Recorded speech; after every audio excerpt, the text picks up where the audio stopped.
Okay, welcome back. It is College Prep Roadmap Series, Week 7.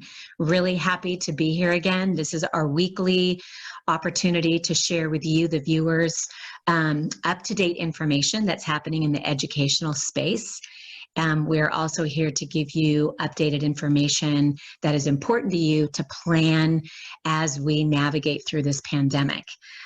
Resources, guest speakers, anything that we can do to help you families. That is why College Prep Roadmap came up with this, so that we can stay positive, look hopefully to the future, and each day it's kind of getting a little bit nerve-wracking, but that's what basically our objective is. So again, thank you so much. I have a guest, and before I introduce you to Chris, I want to touch base on the most current things that have happened since last week. That is one of the most important parts of our weekly episodes, is to make sure that you're up to date with some information. And this week seemed to have a lot of kind of big things happen. First, I want to say good luck. This was the week that AP exam started. Today is Thursday, May 14th, so it is day 4 of AP exam. So good luck with that.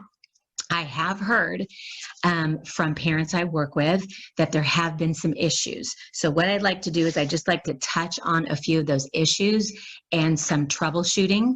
So if it does happen to your student, if your student hasn't taken a test, to be aware of these items. But remember, your student's high school counselor and the school's AP coordinator would be the go-to people if you have any questions or concerns. But the big ones are, I've got all these little notes here, there's a ton of them. We are going to, so each student will receive an e-ticket 2 days prior to the scheduled exam. They get an e-ticket per AP exam. The e-ticket is mailed or emailed, so make sure the students check their email. If they don't see it there, check their spam. And that e-ticket will need to be clicked 30 minutes prior to the AP scheduled exam. That information is in the email, so that's very, very important. If you don't have an e-ticket, you did not receive it, and it should be emailed 2 days before, contact your student's counselor. Okay, they will be able to help out on the back end. Very, very important. That's kind of your individual customized ticket to get into that test. AP ID, if it's asking for an AP ID, it's located on your e-ticket. Okay, so don't worry, you don't have to memorize that or know that. It's on your e-ticket. There have been issues logging in. There's also been issues submitting information. So recommended browser is Chrome. That's the #1 recommended. They will also accept Firefox and Safari. Internet Explorer is not supported. So that has been a simple fix, but when you're ready to take the test and it's not working, the students are panicking, and I don't blame them. So we want to avoid that. So again, Chrome is the #1 recommended. So if you don't have it, you want to upload that before that AP exam. And then last reminder for AP test takers is when you're submitting your photo, you're going to submit it as a file, a medium file size. Now, I did post several AP reminders on the College Prep Roadmap Facebook page, because I'm always submitting daily, multiple times a day, just some pertinent information that is very helpful. And we want to save that picture as a JPEG. Now on the iPhones, it does not save it as a JPEG, so there have been some issues. iPhones are saving it as an HEIC. We do not need high efficiency file. It will not be accepted. So if any of this is like making you go crazy, go to College Prep Roadmap Facebook page and look at some of the posts, and I have them all in detail. Or better yet, you can email your student's counselor or AP coordinator. Okay, so I just want to make sure this week and next week are smooth, and it doesn't create any other craziness or any other uncertainties for our students. That's not what we want. Okay, big announcement. This one, Chris, I just completely thought of you about this one in terms of athletics, but the Cal State system. So I'm from California. My guest, Chris, is from Colorado, but he knows California very well, very connected in California. The Cal State system has announced that they are going to be going online, all 23 campuses in the fall. Now, here in California, we have 2 public systems, our Cal State system and our University of California system. we've been waiting for this. I personally felt it was a little early, but they do have 23 campuses they're responsible for. So across the board, all campuses will be going online for the fall. I'm not sure how that's going to affect admissions for incoming freshmen. They may change their mind. They may not want to spend the money for an online program. I don't know. I'm bummed. I'm sorry to see this, but I do know that it's going to have an impact on a lot of families. There's 23 campuses in our California schools are quite popular. Same day, NCAA is affected here. So our CSAA, our California Collegiate Athletic Association, and has suspended NCAA play competition for the fall of 2020. They are suspending it, and that's going to affect several. I think there are 12 teams that participate in our Cal State system, our Division II, 12 teams. They will be affected. So that was another. Chris, did you read that and just go, ay?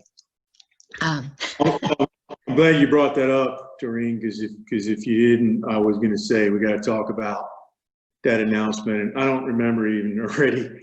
My brain is fried sometimes. Was it this morning? Was it late yesterday?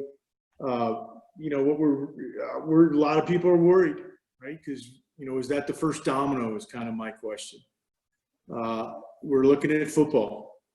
If we can't pull off an NCAA Division I football season, I think a lot of things are going to change, right? We canceled the Division I basketball tournament. We canceled March Madness. There were revenue implications downstream.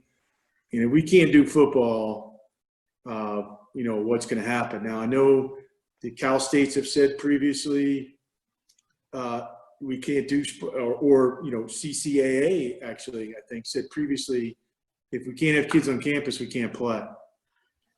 Correct. Are they going to hold tight to that is going to be my question, right? I think one of the things that the collective we, has done well is try to consider alternatives and to try to be as flexible as possible. And so I'm still a little bit open-minded that we may be able to find a way where we can mitigate risk to everyone and still play. So, it's still only May. Right. Yep. So I'm going to maintain an open mind. But yeah, it's big news. There are other conferences. So the SEC, for example, has talked about we're only going to do in-conference games. We're not going to play anyone out of conference. I don't think that's been finalized. And as I think you and I have talked about previously, it's, athletically, the whole country's connected kind of, right? So, yes, I'm in Colorado and everyone's worried about the Mountain West already, right? What's going to happen this fall? Because Colorado State, for example, which is in the Mountain West, has just lost conference games, right? SDSU, San Jose State, and Fresno State. That's off my calendar. Right. So, man, there's a lot of scrambling. I think you and I talked about this a little bit. A good answer to almost any question right now is, hey, I really don't know yet. We're all trying to figure that out. I think people are working really hard. We can speculate, but I want that to be intelligent speculation. But yeah, that's pretty big news. That's pretty important. I immediately thought of you. I'm like, okay, so my guest, who I have not officially introduced, but I'm so glad you added to that conversation. I immediately thought of you. So I have a couple more other things, but I do want to say Chris is here today because athletics, like it or not, has a big impact at the high school level and at the college level. And Chris is the owner of Perfect College Match. Now, we met, this is crazy, and I've mentioned this in a few episodes before, with this pandemic and with everybody working from home, I have been reaching out to a lot of amazing people, Chris being one of them, across the country. We are working together. Our mission and our goal is to help students, if it's in the classroom or if it's out in the field, whatever the case may be. And Chris and I met through a dialogue. a chatting dialogue. And it was very clear and evident that his passion to help students was there. Now, his background, I think, is actually pretty cool. So, Chris, I'm going to talk about you as you're on the screen. So Chris has an undergraduate degree in chemistry and has a PhD in organic chemistry. Okay, so he was biotech in big pharma. That was what he was. That was his path, his passion in his path. He played baseball through college, loved it, passionate about it, and was able to coach his own children. So coaching has always been there. And in 2011, he made a change, a career change. He wanted to help the youth.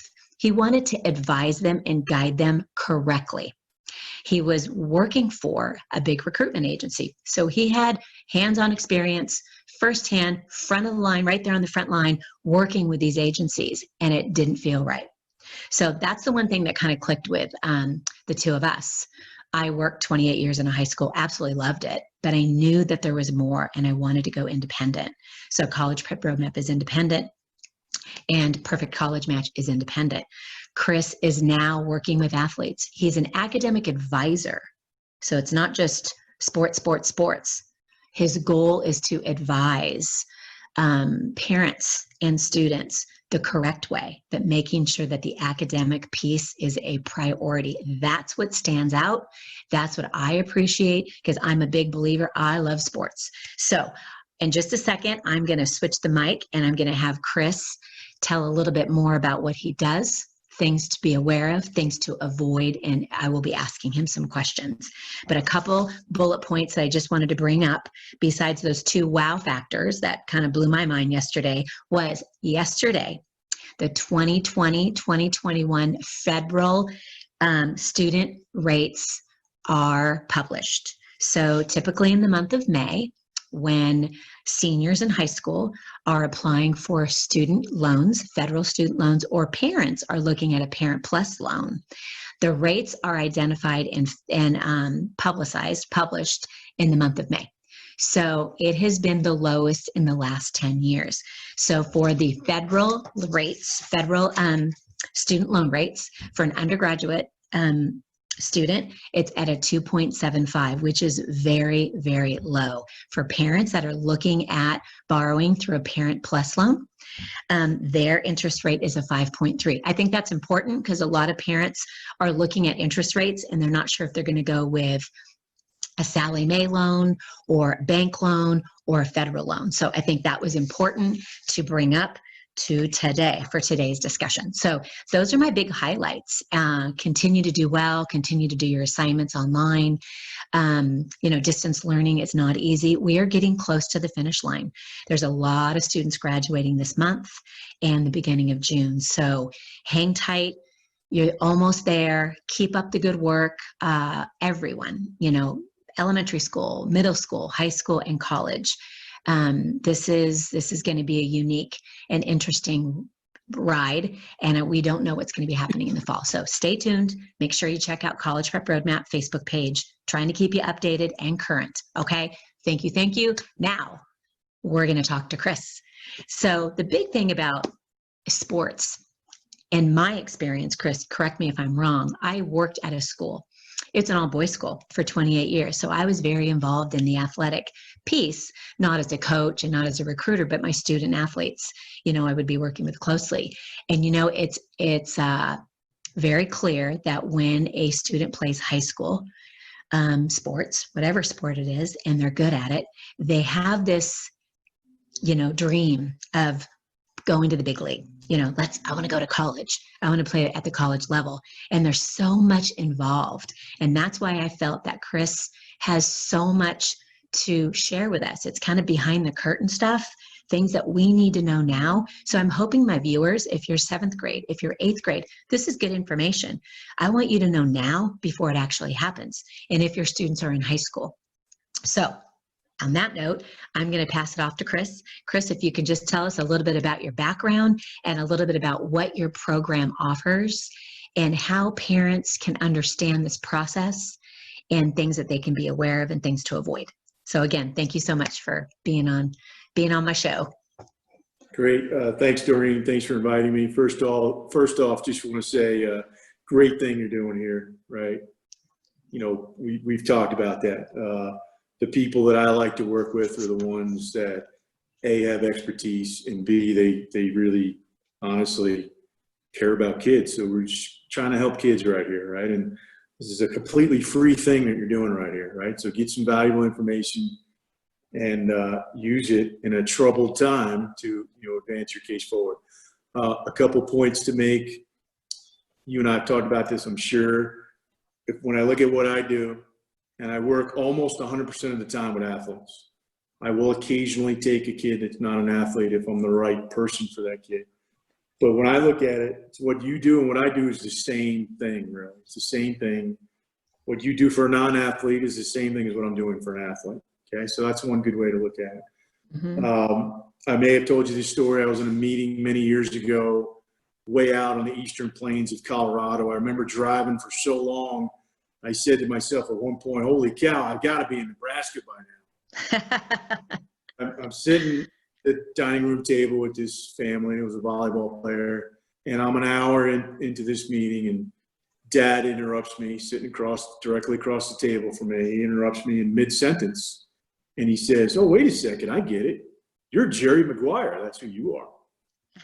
And I said, wow, I never really thought about that. But yeah, I kind of am Jerry Maguire. For two reasons, at least in my mind. One is if you've seen the movie, if you're an athlete or the parent of an athlete that has not seen the movie, we're going to propose national legislation that there's a certain number of sports movies that you must see before you can gain your high school diploma if you're a student athlete. And Jerry Maguire will probably be on that list.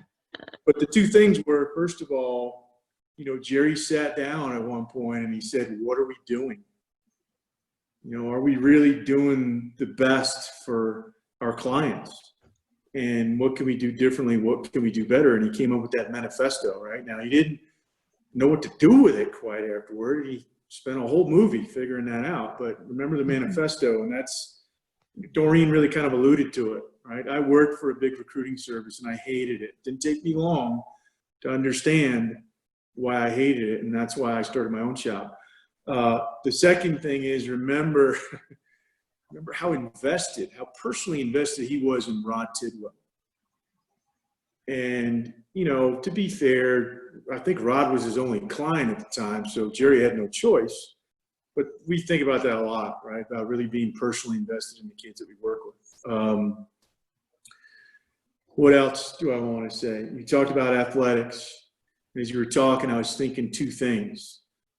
I don't get a chance to work with Bo Jackson very often, right? So most kids that we work with, they're not Bo Jackson or Jenny Finch or Mike Trout or, whomever your example is going to be. But sports has tremendous value. I'm going to be 55 in probably less than a week. I wish I was still playing. I wish I was still pitching. So the sport to me is big enough. Play as long as you can. That's what I tell kids. Play as long as you can. And there's tremendous value that comes out of that is sometimes appreciated, sometimes unappreciated. Doreen, we probably talked about this. I've got a stack of publications. The Wall Street Journal, the New York Times, the Washington Post, Forbes magazine.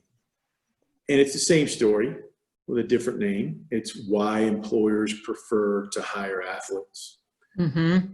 Don't get me wrong. I've got other colleagues that work with musicians and performing artists and so forth. And yeah, they've got the same commitment, those kids, and they get taught the same lessons through their path.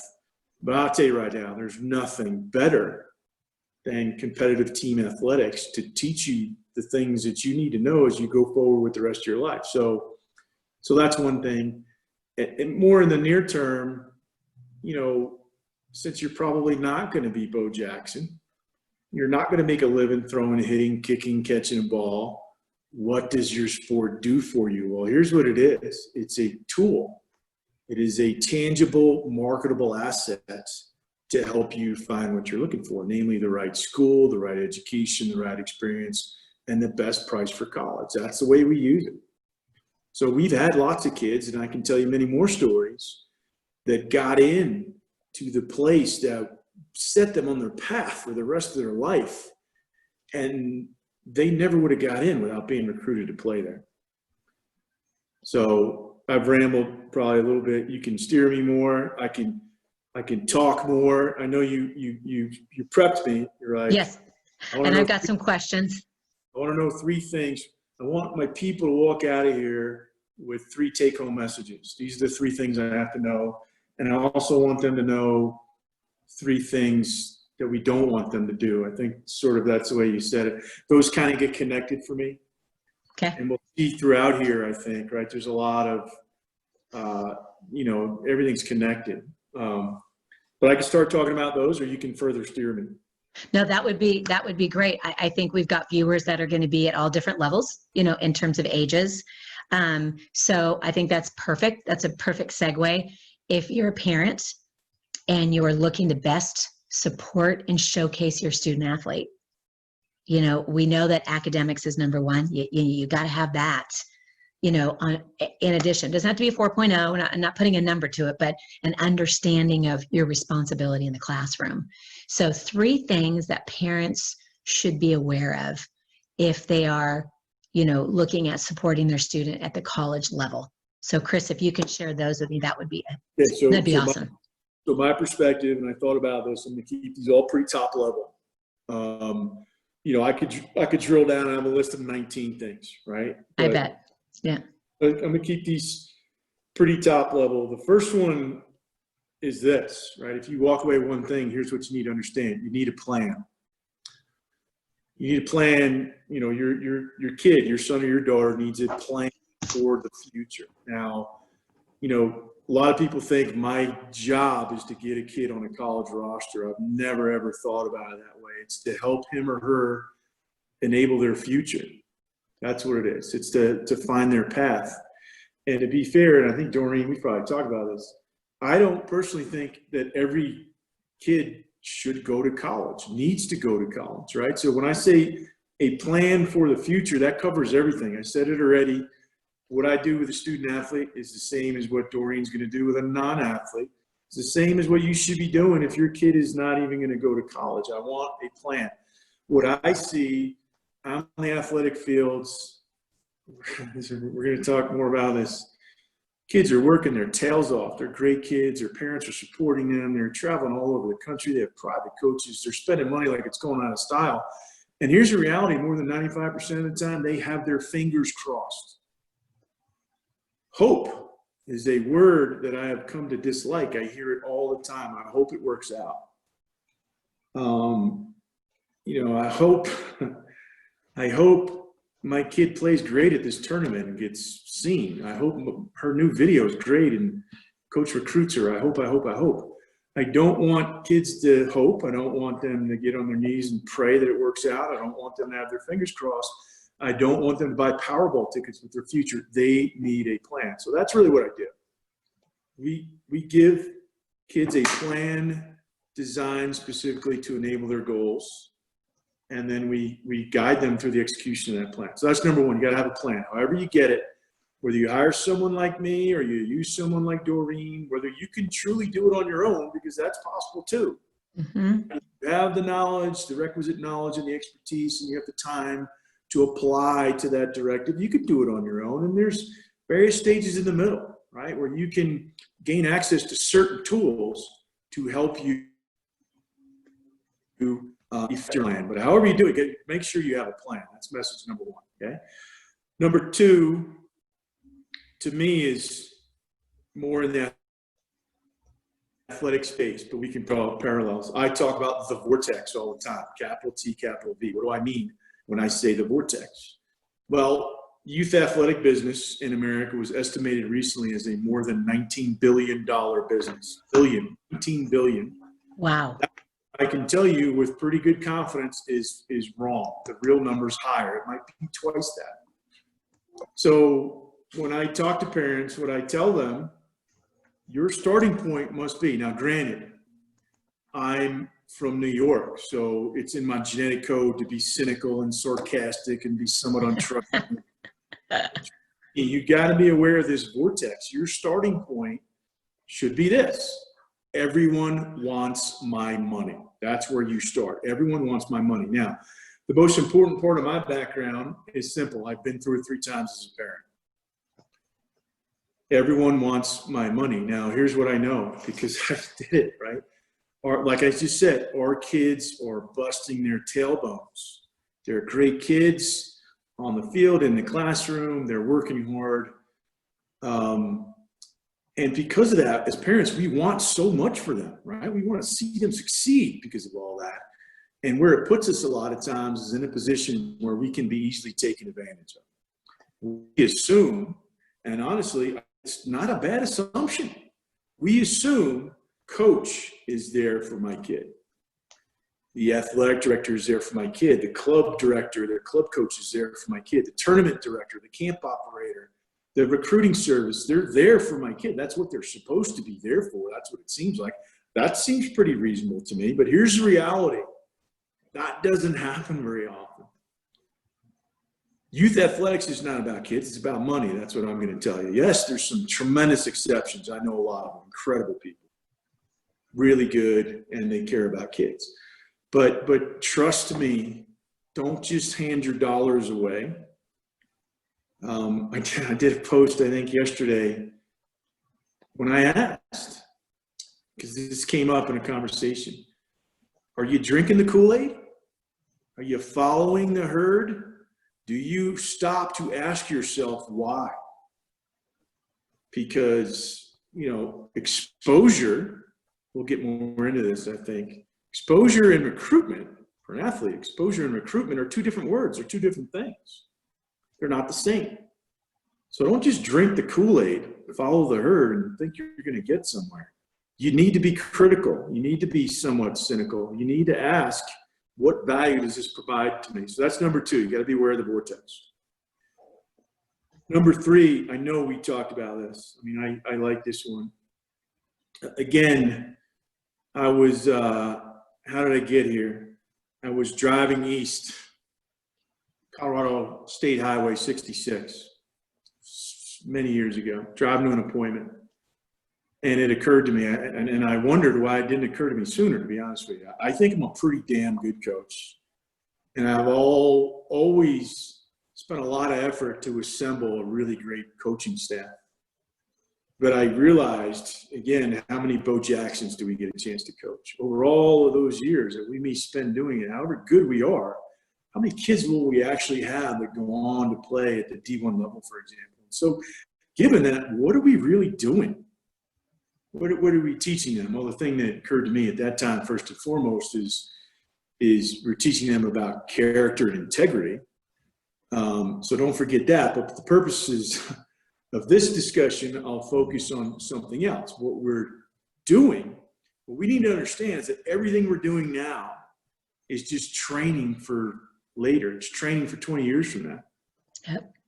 When I work with a student athlete, when Doreen works with a student, the way I look at it is, and I will tell them, we're doing exactly the same thing now that we would do 12 years from now if we were working with you to find a real job in the real world. So everything we're doing is training for later. And again, not surprisingly, I come back to a plan. Right? You're not going to, let's say you're an athlete, you're not going to go play 4 years of college soccer and use that as a chance to get your education and help get it paid for, and then spend 2 years in the workforce before you go to law school and bust your tail for 3 years to get your JD, and then clerk for a judge, and then try to get a real job and sit there and say, I hope it works out. Yeah, right.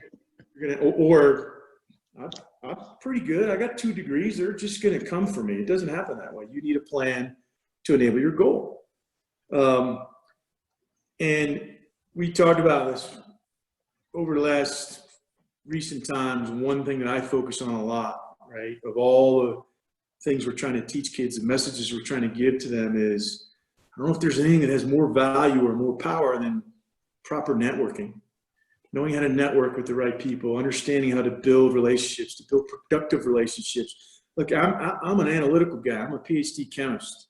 And I'm shy. Nobody can tell that anymore, but I'm actually shy. So I'm one of those guys. It's like, why can't I just do my job? Why isn't it enough to just do my job? You've heard the expression, it's not what you know, it's who you know. Well, I don't want to back off on what you know. I personally think that's important. But who you know, yeah, that's important too. So when we're going through this process with kids, their interactions, their communications with coaches, how to follow up properly, how to properly utilize and maximize the value that they get out of their own network, their teachers, their counselors, their coaches, their trainers. I don't know if there's anything more important than that. So these are three things you got to walk away with. These are three things you got to remember.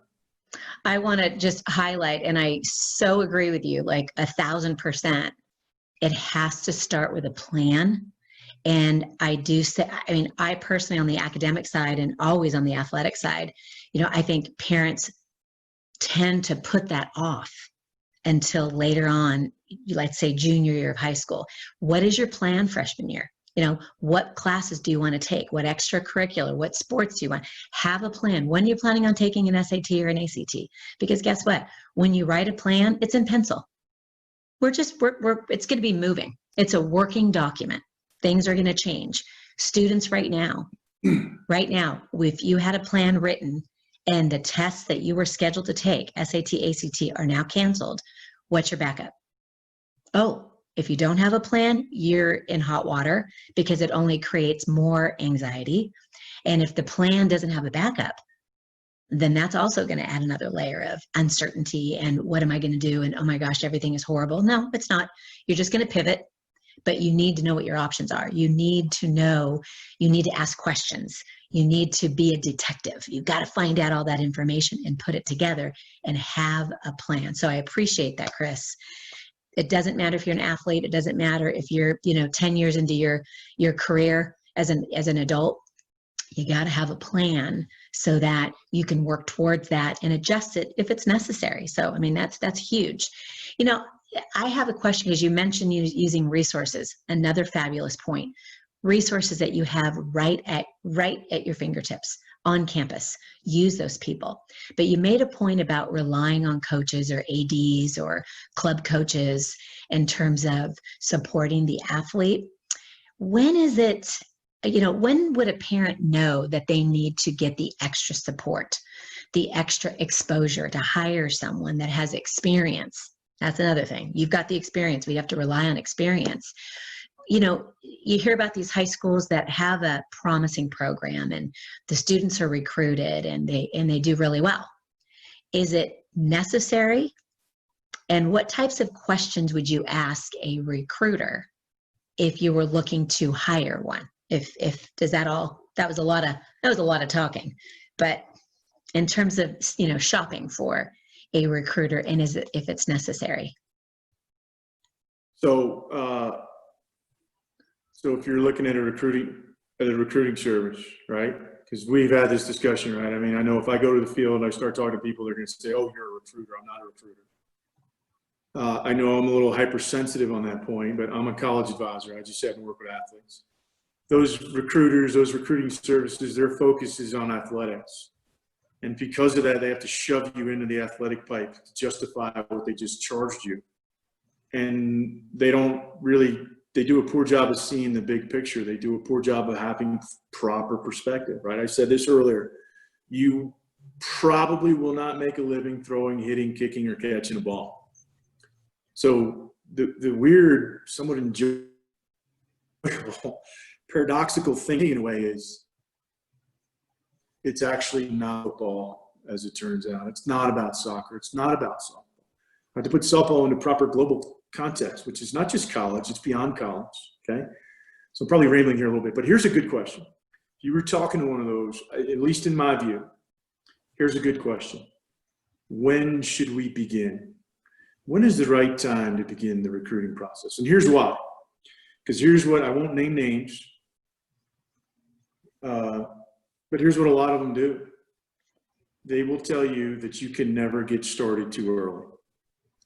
And I have to tell you, that's a pure sales play right there. You can never get started too early. I'm not a salesman. Remember, I spent 20 years hiding in a lab with a lab coat on.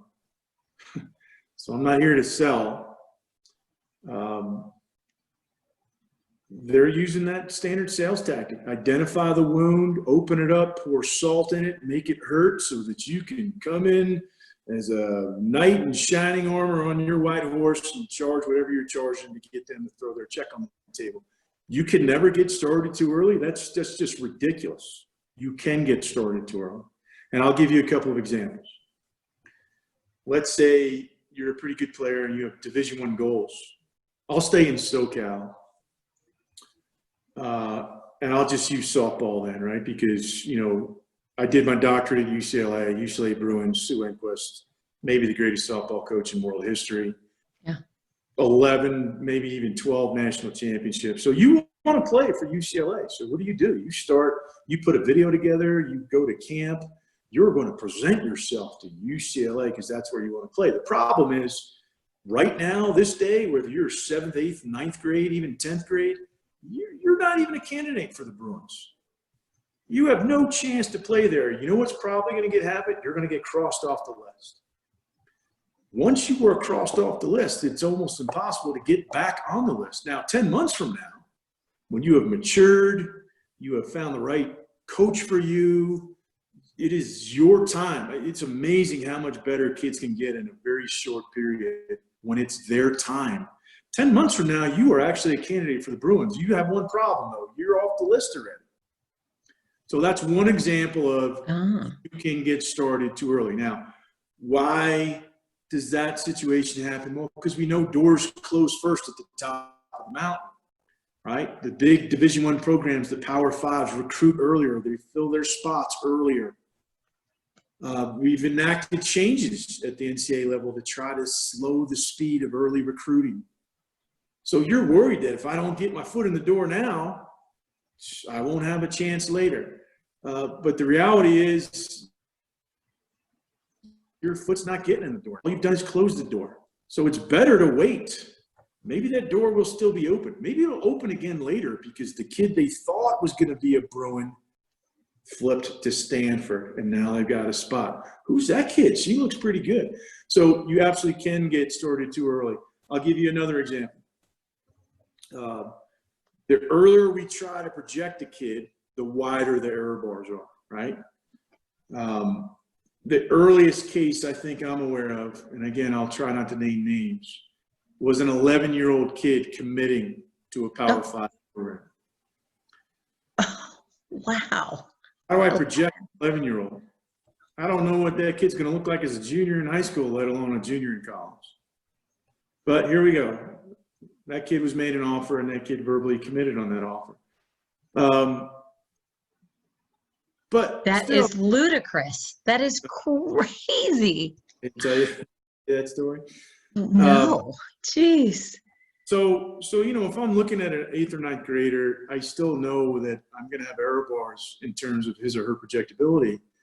But there's two that we can see at that age where we're like, that's probably going to be a Division III kid. And to get back to what we talked about earlier about have a plan, and we didn't really hit on this yet, but goals. We spent a lot of time on goals. Can't get where you're going if you don't know where you're going. But there's kids where we're like, that kid's probably going to be a D3 kid. Well, I got news for you. D3 schools, with very limited exceptions, recruit on a one-year timeline. So I'm going to get in there and sell you that you can never get started too early and give you a whole separate job, because I'm telling you, it's a job.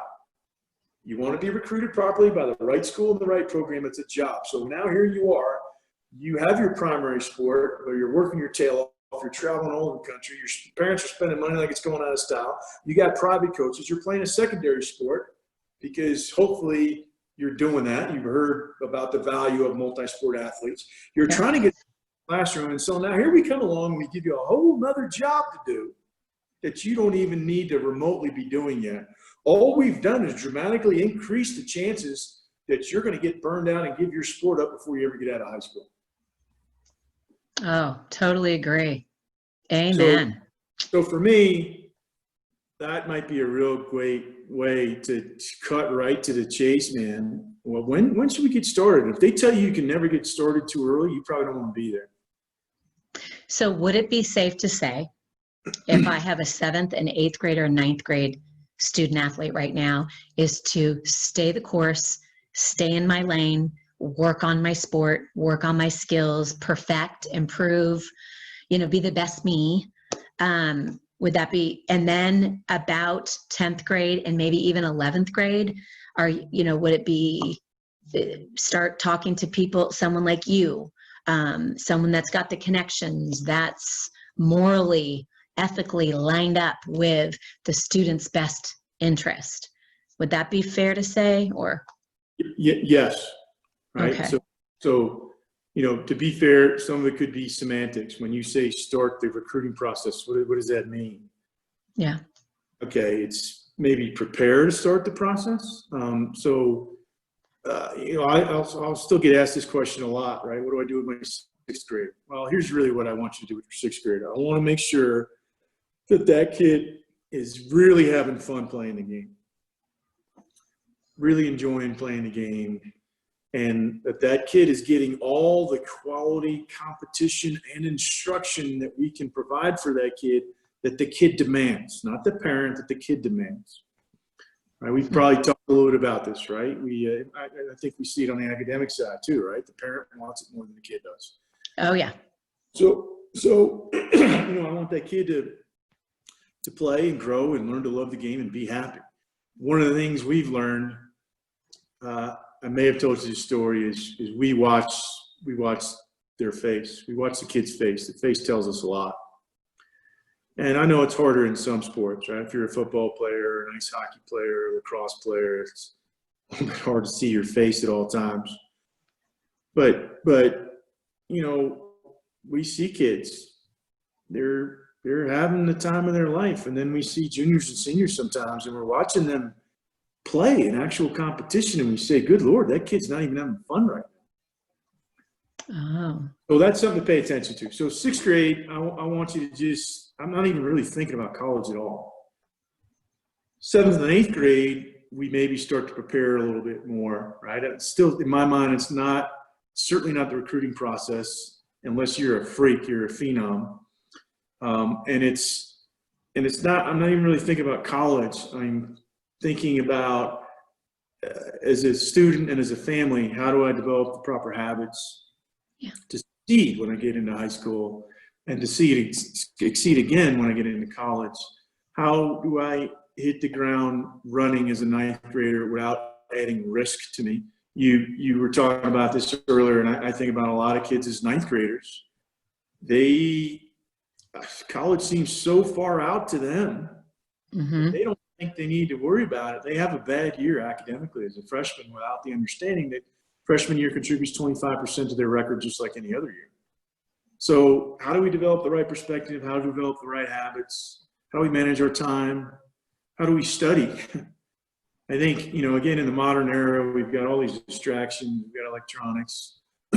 I see kids that I think are not doing as well as they should in school, and I think actually they don't know how to learn. Haven't been taught how to learn. So those are some things we look at. As far as the college process, we like to get them to look at themselves, start asking some of those questions, right? Who am I? What do I need? What do I think I'm looking for? It's not UCLA or Stanford. I know that 7th or 8th grader who's in SoCal is probably going to have them on their list, right? Because everybody knows about them. Yep. But I want that kid to start thinking about, do I want a big school or a small school, do I think, right? Do I want to be away from home, and how far? What classes do I like? What classes do I hate? Those things are going to feed into that goals discussion when we start to get more serious. I do think there's value in visiting campuses, to be fair. I like to keep that really informal, right? If you're in SoCal, I may have told you this, right? I was a baseball player. I was a pitcher. Spent 5 years in LA working on my doctorate. We had family back there. We come back to LA all the time. And what do we do every single time? We go down to Jackie Robinson Field. Okay. I still can't believe that it's not locked up. We go out there and walk around. We get out and throw a ball. We never had the guts to, get a bucket of balls out and have a piece. probably would have got kicked off for that, but we're throwing the ball around on Jackie Robinson Field. You know, you walk through Westwood, you walk through campus, you get a feel already. You start to calibrate your internal database. What do I like? What do I not like? Do I like an urban campus? Or if I'm in sort of a city, what's my campus got to look like? All those things. And, you know, we get into college more specifically, typically once I get to high school. Again, at the right time for every kid. For some kids, ninth grade is going to be too early. I agree with visiting the campus. You know, that feel, I'm not promoting and expecting parents to be flying across the country and, you know, going all over the place and spending unnecessary money. But when you're traveling, if you're on a road trip, if you, like you said, you went to California, you're visiting family, just walking around the campus just to get a feel of the neighborhood. You know, what's 5 miles out? Oh, nothing? Or maybe there is a city or, you know, whatever that is. And then kids start to get a better idea when they have to describe what they want on a campus. Well, if they've never visited a campus, they'll be like, you know, a classroom and a desk. You know, there's more to that. You know, there's, you know, connections and activities and clubs and the career center and internships and, you know, just the layout, just the beauty of a campus. So I appreciate you bringing that up, because I always mention to my students too, make it casual until you want to have an official campus tour, be led by an ambassador and hear about the campus for 90 minutes. Because now you're starting to discern if that campus is going to be, you know, a school that you're going to apply to. I want to ask you something about because I have worked with, you know, many families, hundreds and hundreds of families. And if a parent doesn't have a good read on what level their student athlete is at, you know, a lot of, you know, you always hear parents, you know, my child is the best and the best pitcher, the best catcher, the best fielder. That's great. But to have a real sense of ability, so the student and the parent can navigate at the right level, do you recommend or do you know of a service that can actually evaluate the student, an unbiased evaluation, so they can at least look to see where their strengths and weaknesses are and have an idea of what division they should aim for? Because I know coaches, that's hard because it's too personal, but an unbiased assessment, is that something that you do? Or is that even a service that's available? So great question. Let me start here if I could. You and I may have talked about this. I'll try to keep it tight. What I see out there a lot is a rush to the college list. I watched an interview with a very, very well-known, nationally recognized college advisor that was asked, where do we start? And she said, well, you start with the college list. And I screamed at my TV set. I said, wrong. Right. You don't start with the college list. You want to start there? I don't even know who to put on it. So to give a glimpse into what I do, there are 3 things that I must do before we ever get to the college list. One, we've already talked about. I have to have that thorough goals discussion. Like you said, it's a dynamic process. College is a moving target. So we don't start with goals and say, thank God we're done with that. Let's move on to the next thing. You have to continuously revisit goals. But I have to put goals into context with 2 things. One is a proper athletic assessment. That's what you just asked me. And the other is an academic assessment. You had a student once, I may have told you this, had a student once who was off the grid for a little while. I was glad we popped back up. I think he was a junior. And he said to me, really spent a lot of time thinking about this. I really want to go to NYU. And I said, dude, you're a 2.7 GPA. I think I'm pretty good at what I do, but I'm not sure I'm that good. So I don't think NYU is on your list. Right? I've been talking about UCLA. If you're not good enough to play at UCLA, UCLA is not really on your list. So how do we do that on the athletic side? Well, there's a lot of ways. Certainly that's something I do as a regular part of my job, okay. Right? If you're a D3 kid, I'm not going to be out there trying to sell you to UCLA, right? Because everyone's going to be unhappy with that strategy. The family's going to be unhappy. The kid's going to be unhappy. The coach at UCLA is going to hate me and never look at one of my kids again. And I'm going to be unhappy. So we have to be able to figure out what level, right? That's your question, what level. Now, one is typically we're going to see you play live, and we're going to spend a lot of time looking at the right video. And we work with so many kids across sports at so many different levels that's going to give us a pretty good understanding right away. One is your measurables, not your stats so much. You tell me you stole 42 bags last year as a junior. That might not mean anything to me. What if you're in the worst conference in the nation? I get an old lady to steal in a wheelchair to steal second in that league. So 42 to me. But your objective measurables do. If you're a baseball player, I need to know what your 60-yard dash time is. I need to know what your throwing velocity is. I need to know what your batted ball exit velo is. If you're a football player, I need to know your 40-yard dash and your 10 and 20-yard splits. I need to know your 5-10-5 shuttle time, your height and your weight, your standing broad, your max vert. There's a set of numbers for every sport. If you're 5'9", and you catch a lot of balls as a receiver in your league, but you're 5'9", you're probably not going to be a Division I kid. Now, if you tell me you've got a 36-inch vertical, and I can validate that, I've got other measures of extreme athleticism, shows up on your film that you can outcompete a guy who's a cornerback that's 6'3", I've got a different scenario. So measurables, film, we talk to coaches all the time. Okay. I take scouting reports. We get into the nitty gritty, the nuts and bolts, the guts of what you do and what you don't do. Oftentimes we'll have people we know or people that we can find where we can say, hey, we're working with this kid in Kansas City. I haven't had a chance to see him play live. What can you tell me about? Okay. What we will do sometimes is put together a preliminary marketing package and send it to college coaches that we know at various levels and say, can this kid play in your conference? You know, if none of the D1 guys tell us, yeah, he could play here, then that kid's probably not a D1 guy. And then at the end of the day, once we are in it, you know, one of the analogies that I like to use, I don't know if we've talked about this, is maybe the best analogy for the process is this one. It's just like selling your home.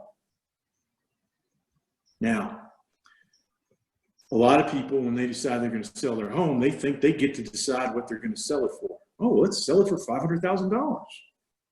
Of course, that's not true at all, right? Market determines value. You don't get to determine what you're going to sell your home for. Now, you have to have the right process. You don't just put $500K on a sign and slap it in the front of your yard and think you're going to sell your house for $500,000. Right. You got to throw some paint around, make some cosmetic repairs, prepare the property to show well, hire a professional agent that knows how to market the property with power, professionalism, differentiation. Oh, yeah. For scope, through the right channels to the right prospective buyers. And if you stay consistent to your process, the market will tell you what that home is worth. If it stays there for 18 months and the highest offer you get is for $435,000, the market has told you that it's not a $500,000 piece of property. Likewise, if you get 6 offers in the first 6 hours and the lowest one is for $540,000, it's not a $500,000 piece of property either. And this is the same. So if we have the right process and we follow it and we stay consistent to us, and the Division I's don't come calling, you're not a Division I guy. You can sit and cry about it if you want. I remember years ago, way back, long time ago, visiting with a rising senior wide receiver in Central Florida. Kid could play. But I'll tell you what, I'm absolutely certain he is sitting on his couch right now waiting for Miami and Florida to knock on his door. So do you want to play or do you not want to play? You can sit and cry that D1s aren't calling, or you could take that D2 offer that's rolling out the red carpet for you, and you can get your education and play and get it paid for. Oh, and I've seen that so often working at an all-boys school, right? They're great. I mean, these students are great, you know, student athletes. They get recruited and they're not playing. So it's like, do you want to play or do you just want to wear the jersey and be on the roster and just sit there? And so, and I don't think, you know, I don't really think high school students have the mindset. They're still young and they're inexperienced at that level. And I'm hoping that this interview is bringing awareness to the parents, because I know the parents, if they support the student and they support someone like you, it just makes for such a more meaningful process. Because yes, we want to go D1. Sure. Okay, great. And yes, I want to win the lottery. But we've got to be real. And so based on what you said, having that assessment, having that process, having the data that you need to evaluate the athlete, I hope parents will accept that and not fight it and say, nope, not D2, we're D1. It's like, there's nothing wrong with D2. You see your child play, amazing. They're happy, they love it. It's a win-win. And it just makes for, just a great, great experience. So, because I remember them just kind of, parents not pleased, not supporting the coaching staff, wanting more playing time, always found something. And I know that's, what you always want to look out for your child. You want the best for your child. But at the end of the day, we need to be real, because we want to at least share and show our student that they are good. We just need to make sure they're positioned in the right place and, support them there and not, making up some dream that may never happen. That's only going to cause more problems. How many students, athletes do you, I'm looking at my list, how many student athletes do you normally work with, Chris? What's the best ratio for you, or the best, yeah? Well, I don't take, well, let's see. I'm not one of those big companies, so I don't have thousands of kids. Will I get there at some point? I don't know, maybe. We are looking at a lot of things right now, because I'll be honest with you, I do want to touch more kids. I do want to have the opportunity to help more kids. Mm-hmm. I do want to have the opportunity to help more coaches when they say, hey, I'm looking for this, I'm looking for that. What do you have? But, probably historically, we typically may have around 50 kids on our roster at any one time. That's not close to a max. I don't take every kid. Like I said, we do the evaluation. If you're not a college kid, we're going to tell you, look, I don't think you're a college kid. Don't just give me your money because you want to be a college kid. We're not afraid to tell you you're not a D1 guy. Mm-hmm. You might not like it. You might walk away, but I'm not going to tell you you're a D1 guy if you're not a D1 guy.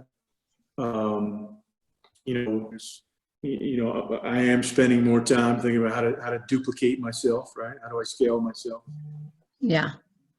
One point I did want to make, based on what you were just saying moments ago, is, and I'm sure you and I have talked about it, what families really need is guidance. That's what they need.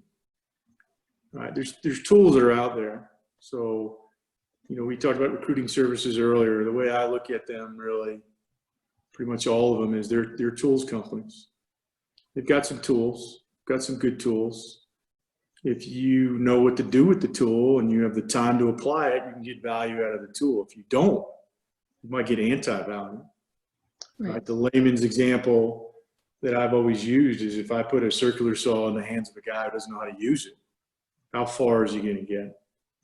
And he may well cut his bloody arm off.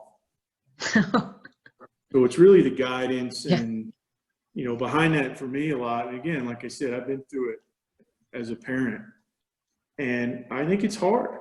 I really do think it's hard. I have parents every year that call me and they're very, very apologetic, that they haven't done a better job for their kid. I'm like, man, it's hard out there. Yeah. Right? So you're in the information age. And so what that means is, all you need is a laptop and 3 search terms, and you will get buried in information. Absolutely. Now you need to be able to decode it and decipher it and put it to work for your kid. Do you know how to do that? Do you have the time to do that? If that weren't enough of a problem, there's 3 times the misinformation. And then on top of that, there's a person over here who seems knowledgeable and trustworthy, and he says, you got to do this. And over there, someone just as knowledgeable and just as trustworthy that says to do the opposite. So as a parent, you're like, what do I do? What am I supposed to do? So really it's the guidance. You know, we have tools, we use tools. Nobody ever hires us for the tools. They hire for the attention, for the expertise. I also have to say, that the connection, because it's basically the same thing that I do. So I'm an independent college counselor. I work with students, have a plan. If the student's not in 100%, I'm out. It's just not fair. If the parent wants to go to college more than the student, then everything's it's an imbalance. And so I agree with you. And it's important to understand the process and to understand that there's a connection and it's a gut feeling. You said so-and-so can, one person over here tells you one thing, another person over here tells another thing. It's like, what is accurate?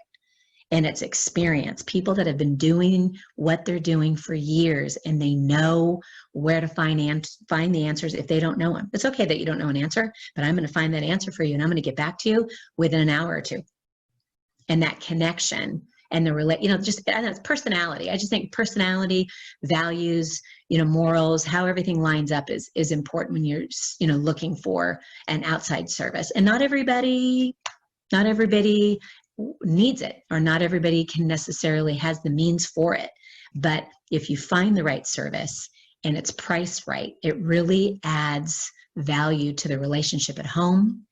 It doesn't create that extra stress or the unknown, or trying to figure this out alone, because that could be, you can be missing out on a lot of information, following the wrong person, be misguided, and that's going to add more to the story. But yeah, we're both kind of aligned with what we're how we approach it. Yeah. Very, very well said. You want me to do these three, don't do these three? Yes, we're going to end on that. So parents, we know what to do, and it all starts with a plan. But, and you're going to watch this recording and you're going to take notes and you're going to rewatch it and go back. You've got to have a plan. You got to have a plan. But the three things to avoid are.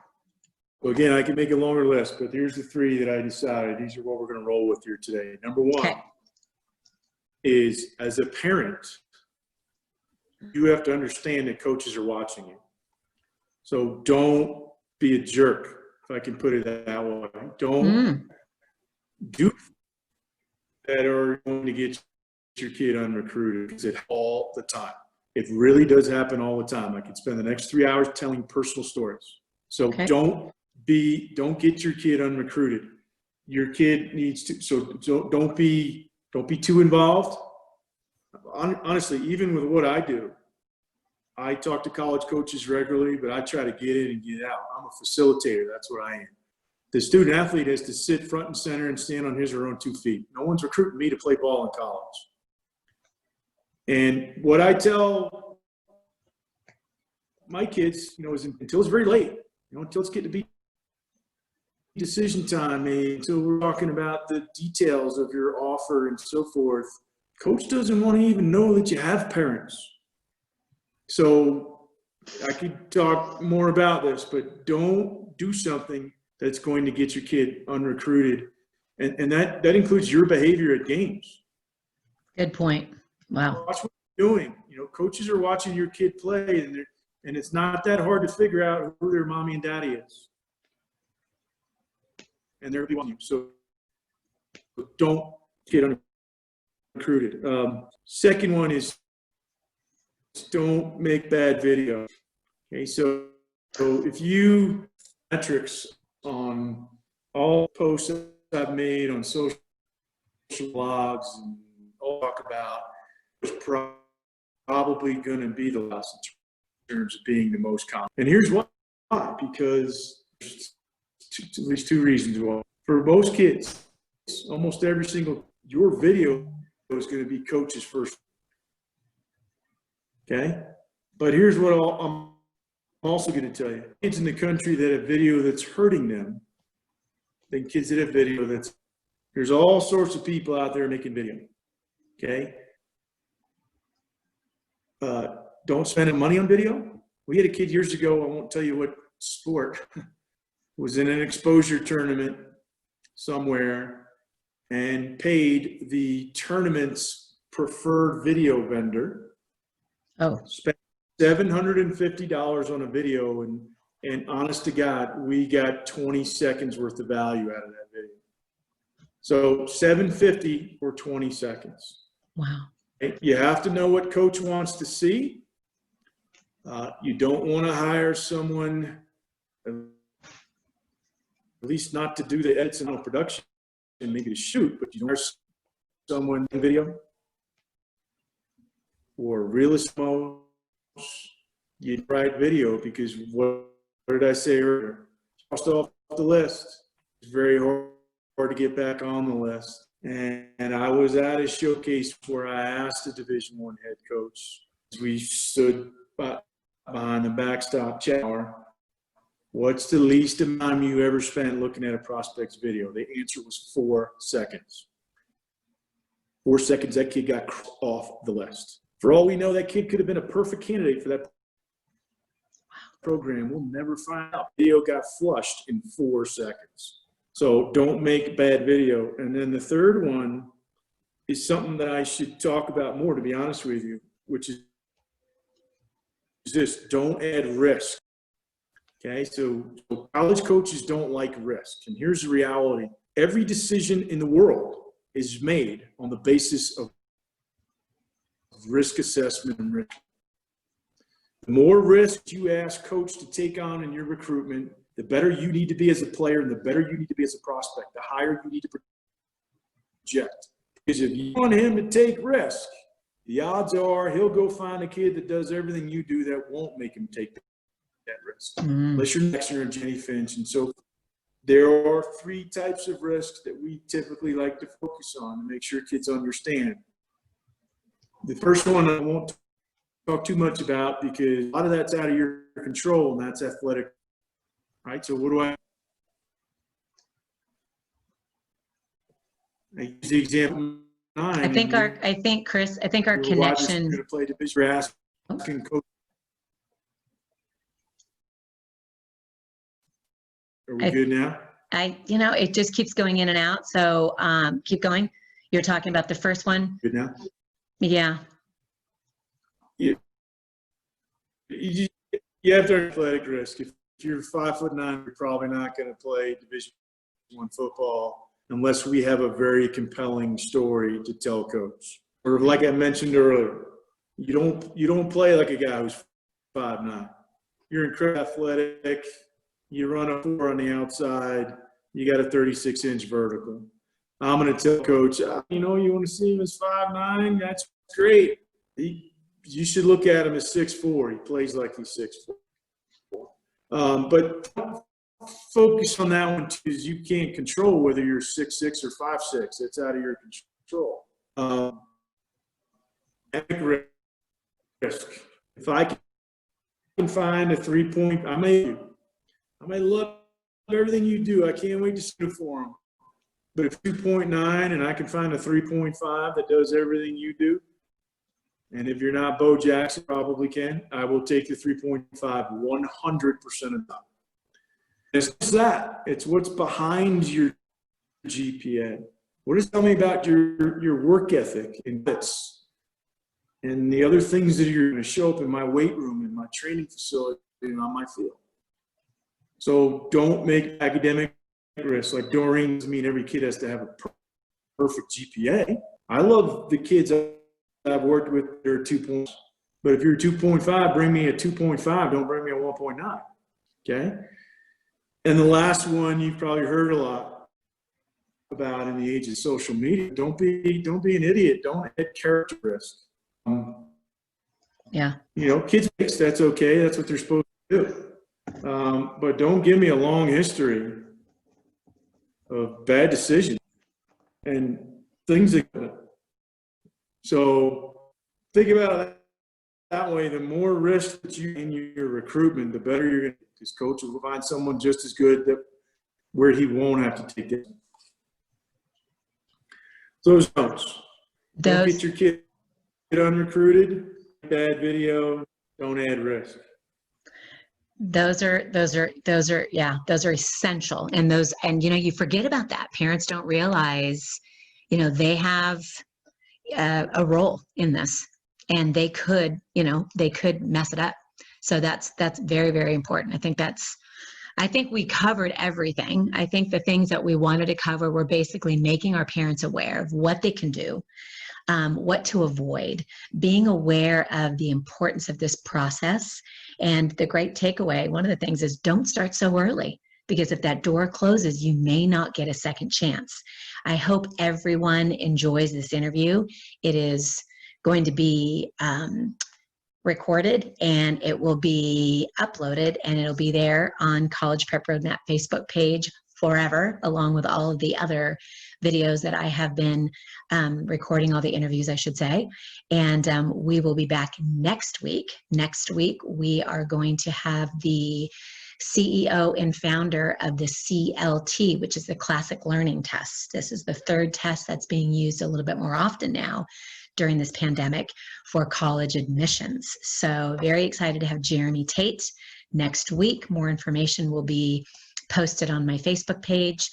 Very, very happy to have you, Chris. It was valuable insight, valuable information. Everything you talked about, your contact information, the 3 things parents need to be aware of, 3 things to avoid, will be listed in the comment section, along with any other takeaways, so parents can read them and see them.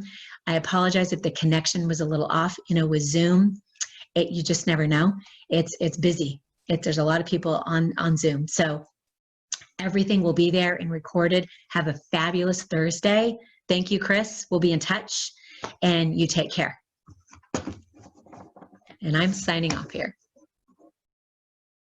Thanks. Thank you. You're welcome.